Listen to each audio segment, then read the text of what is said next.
Jack, just give us a sense of how big a deal the gold mining sector and these small-scale miners actually are. Why are they having such a big impact, outsized impact on the Ghanaian economy?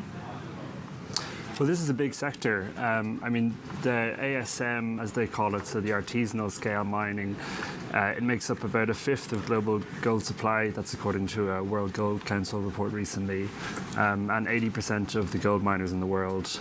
So this is something that's important across the world, but particularly in Africa, where it's actually the most common job in rural areas outside of farming, and it makes up about half of the continent's output. And so we were kind of keen to get into this in Ghana, where we know it's particularly important. Ghana is one of the largest producers of ASM gold, artisanal scale gold, in the continent. Our reporting found that the run-up in the price of gold has really made this more popular and has really expanded it, and has been a great source of income for some people. But it has pulled land away from cocoa farming. And the country has missed out on a lot of the benefits from this kind of run-up in price in gold and the kind of profits that have come with that. Yeah. I mean, clearly one of the major issues is that these mining activities are mostly illegal. But what are some of the other problems that come along with the type of mining that you reference? Well, I mean, first there's the obvious environmental ones, which is particularly the use of mercury and how that can be used to extract the gold, but then infects a lot of the pollutes a lot of the waterways. So we know there was one water processing plant that found that 60% of the output of a particular river had been affected by this kind of illegal mining. And then there's other issues like smuggling.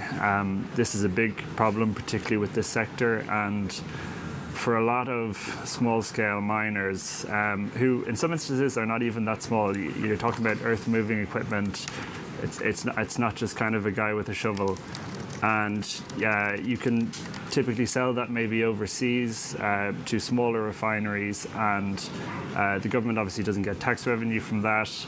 And generally, the conditions might not be as good as with some of your large-scale miners that also operate in the country, like your Gold Fields, your Anglo Gold Ashantis, those type of companies.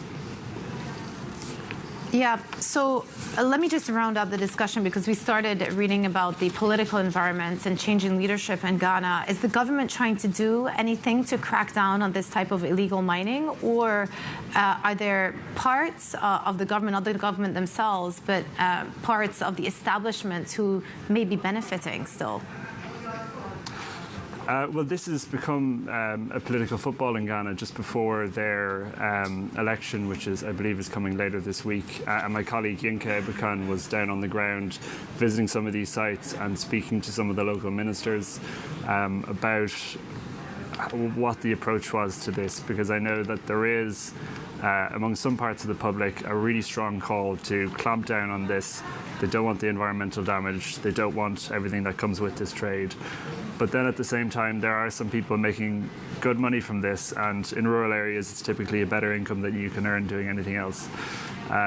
It's also, I mean, it's a way to earn hard currency. Ghana had an IMF bailout last year. This industry, this trade, is worth about $10 billion a year.